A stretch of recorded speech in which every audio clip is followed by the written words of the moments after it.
Surviving hot land conditions requires special skills and knowledge. This program will acquaint you with survival techniques for the hot land environment. 1/5 of the Earth's landmass is desert terrain. There are more than 80 named deserts on Earth, but we must not confine our perceptions of hot land environments only to desert terrain. Deserts are defined as those areas which receive less than 10 inches of rainfall per year. Deserts generally fall into one of three categories: sand, rock, or salt. A desert may be a combination of any or all of these. But a hot land area does not necessarily mean a desert area. A hot land environment can exist wherever there is excessively high temperature with little or no water available. When North America was being settled, the plains and high plains areas west of the Mississippi River were referred to as the Great American Desert. Although there are plenty of waterways and there is precipitation in this vast area most of the year, the summer months are quite arid. This condition creates a hot land environment during those months. When flying over this type of terrain, pilots must be adequately prepared to survive in the event of a forced landing or accident. Let's begin by looking at the topographical surroundings you'll encounter if you find yourself in a hot land survival situation. The characteristics of a hot land terrain can vary greatly from one environment to another. Generally, you'll be surrounded by low brush, cacti, and succulents, sandy and rocky surfaces, and little water. There may be hills or mountains in the area. Foliage, animal life, and water are likely to be limited. Shelter will be your main concern, as exposure to the sun will greatly increase the onset of hyperthermia. Hyperthermia is a condition in which the body reaches a dangerously high temperature. Because of this danger, priorities must be established, and a plan of action must be formulated. Trying to survive without a plan of action predisposes you to injury and excessive loss of body fluids. The greatest threat you will face in a hot land survival situation is heat. Retaining your body fluids should be your top priority. Losing too much of your body fluids can lead to dehydration. Here are some key survival tips for conserving body fluids. Never ration your water. People have been found dead with water still in their canteens. Always drink as much as you can at one time. You must conserve your sweat, not your water. Limit your activities during the hot hours of the day to reduce fluid loss. Even limited activities can cause a rise in body core temperature. If body heat is not reduced, it can cause vital organs to shut down, eventually resulting in death.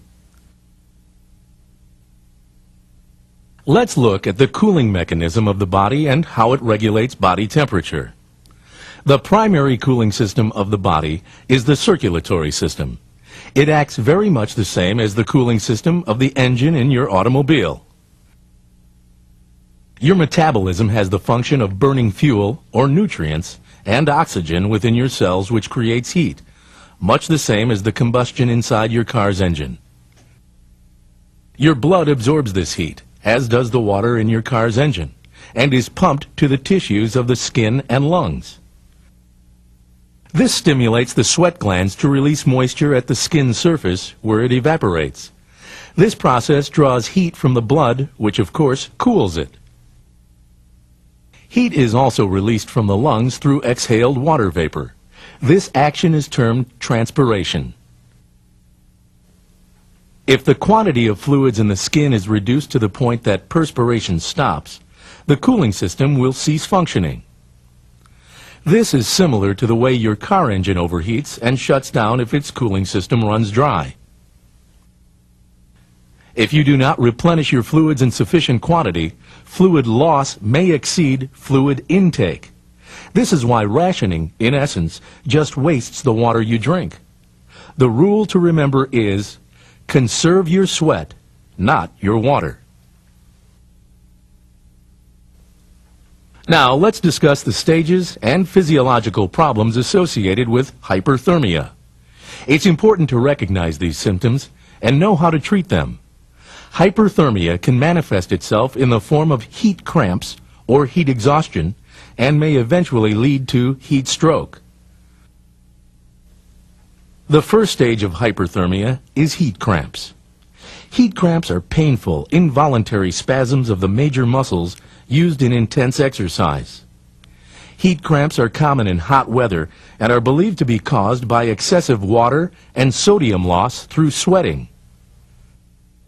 The recommended treatment for cramps is drinking a saline solution of 1 teaspoon of salt in 1 liter of water. Prevention of heat cramps is best done by maintaining adequate hydration and salt intake. The next stage is heat exhaustion. It is a precursor to heat stroke. As with heat cramps, heat exhaustion is caused by excessive fluid loss. Heat exhaustion is characterized by profuse sweating, elevated temperature, fatigue, hyperventilation, dizziness, nausea, and vomiting. Your mental abilities and judgment may also be impaired. Heat exhaustion is easily treated by drinking plenty of fluids. External cooling is helpful too. Ice packs may be safely used. The final stage of hyperthermia is heat stroke. Heat stroke occurs when the body heat loss mechanisms are insufficient to meet environmental demands. Heat stroke is characterized by hot, dry skin, body core temperature greater than 106 degrees Fahrenheit, irritability, confusion, difficulty concentrating, headache, cold chills, and can progress to coma. A common misconception is that sweating always ceases when one is suffering heat stroke. Although this usually occurs, profuse sweating may be experienced, as with heat exhaustion. Therefore, it is imperative that the body core temperature be reduced to 102 degrees Fahrenheit as rapidly as possible. This reduction can be accomplished by placing the victim in a shaded area, applying ice packs or wet cloths, and exposing the victim to breezes or fanning to accelerate evaporation. As with any heat stress, rapid fluid replacement is crucial.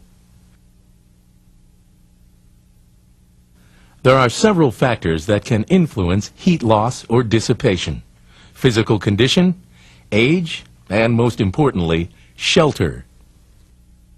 Physical condition and weight can affect heat tolerance.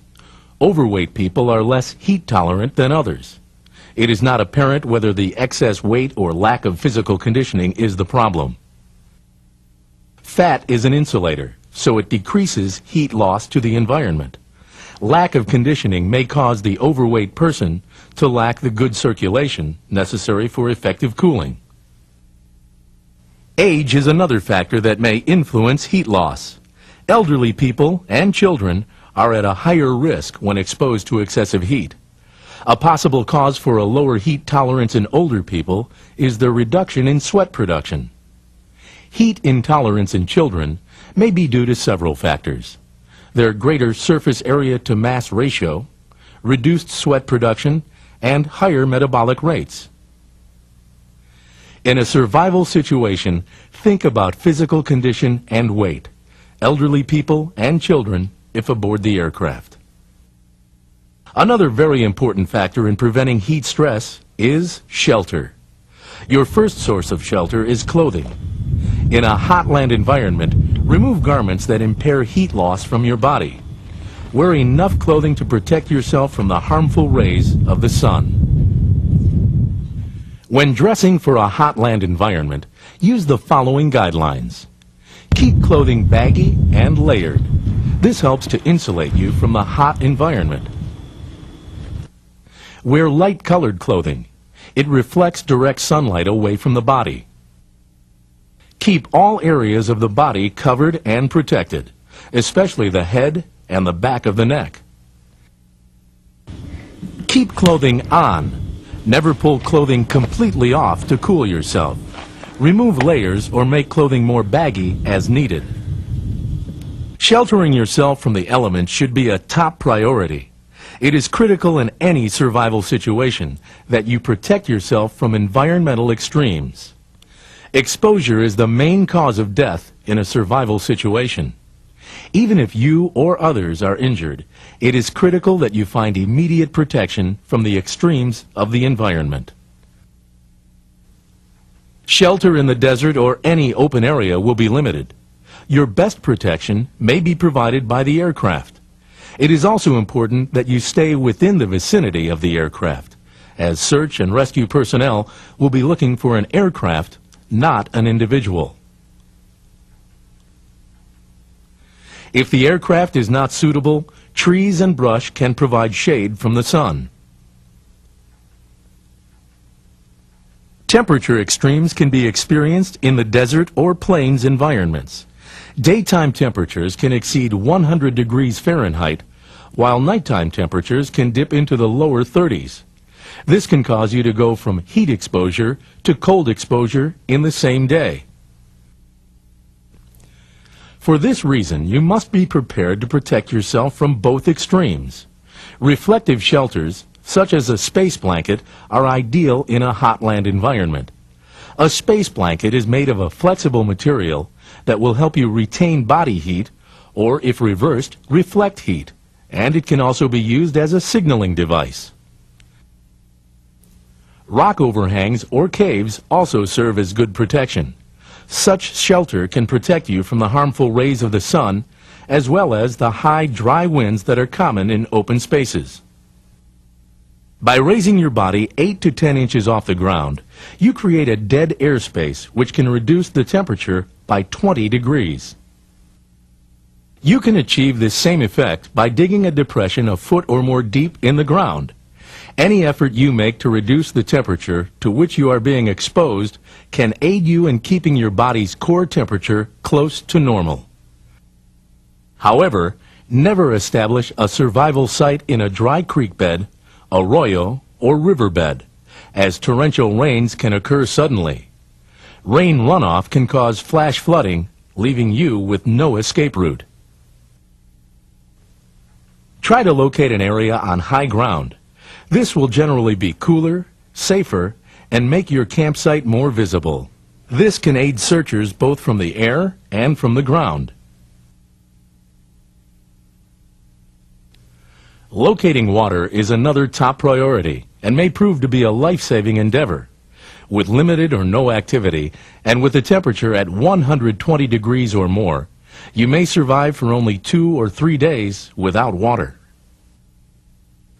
You can carry small foil packets of water in your personal survival kit. This can help sustain you until you are able to find water. Although water will be scarce, it can be found by using various methods. Finding surface water can be difficult, but if you look in rock depressions, you may find water that has pooled. This may be brackish, but may be your only source. Morning dew in grassy areas may also provide sufficient water. It can be collected by tying absorbent cloth around your ankles and walking through the moisture-laden foliage. The water absorbed by the cloth can then be wrung out and consumed. Water may also be found in dry washes and riverbeds by digging in depressed areas or in outer banks of bends in the riverbed.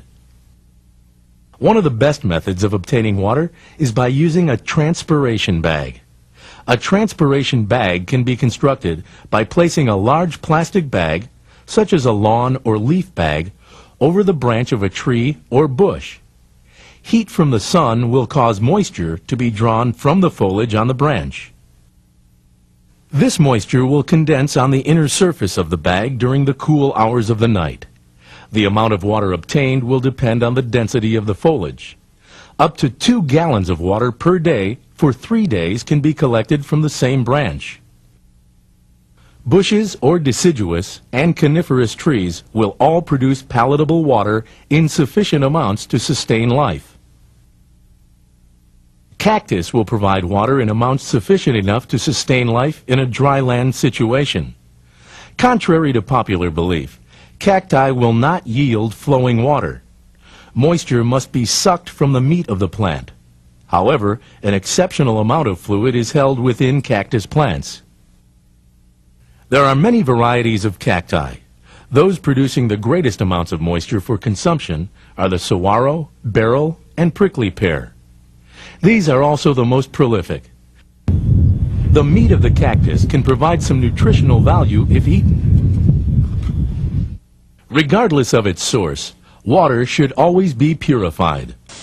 Mountain streams may appear crystal clear, but can contain pathogens and other unseen contaminants. Regard all water as being contaminated. There are several ways to purify water. Filtering water through a piece of cloth is called clarification and is not effective in removing bacteria, chemicals, parasites, or other contaminants.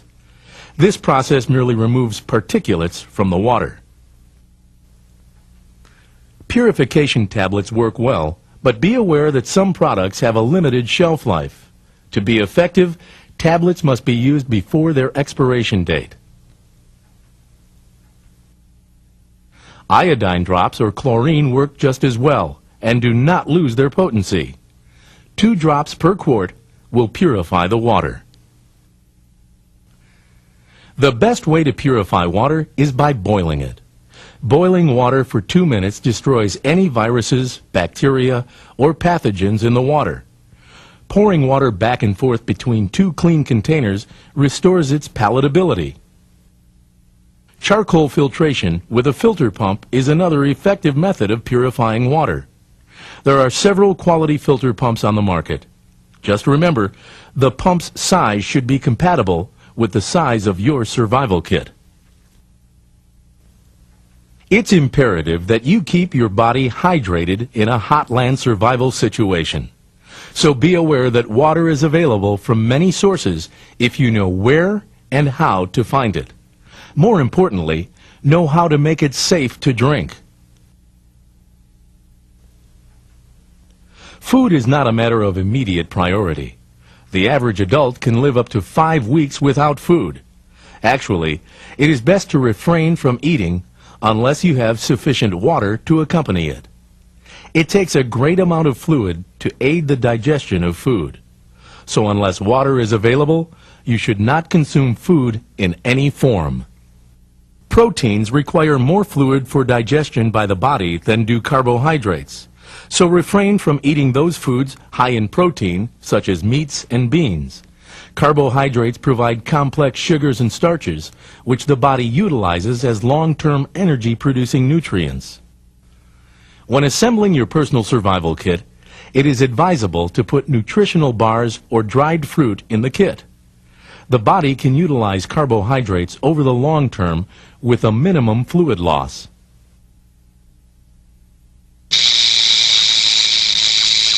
Encountering venomous animals such as snakes, scorpions, or spiders in desert or hotland environments is another matter of concern. Keep in mind, however, that they probably want to avoid you as much as you want to avoid them. Most encounters that result in bites or stings are the result of carelessness on the part of humans. Animals bite or sting humans as a matter of defense. They are generally not aggressive. One of the greatest concerns in hot, dry regions is the rattlesnake. There are 72 varieties of rattlesnakes in the world. Rattlers that you might encounter in the United States are the western diamondback, prairie, Mojave, and Sonoran sidewinder, and banded rock varieties. The snake remains inactive during the day and hangs out in cool, shaded areas, usually under rocks, logs, or brush, and they hunt by night. Since they are cold-blooded animals, their body temperature is regulated by their environment. At night, as the air cools, they expose themselves to the warm ground to raise their body temperature. You should use extreme caution when looking under or picking up rocks or logs. If you are bitten by a rattlesnake, try to remain as calm as possible. Deaths resulting from a rattlesnake bite are rare. Rattlesnakes inject a hemotoxin when they bite. Even though there isn't enough venom to kill a healthy adult, the bite may cause you to feel very ill. Additionally, the venom has a necrotizing effect that will break down or liquefy all tissue it comes in contact with. This will cause the bite area to swell and eventually cause an open wound that is very prone to infection. Placing a constricting bandage between the bite area and the heart will generally slow the spread of venom.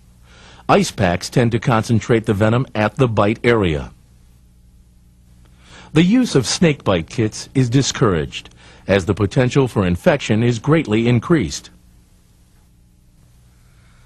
Another common snake found in hotland environments is the coral snake.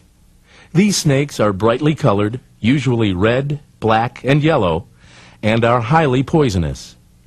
Their venom delivery system is poor, but contrary to popular belief, coral snakes do not have to chew in order to inflict their venom.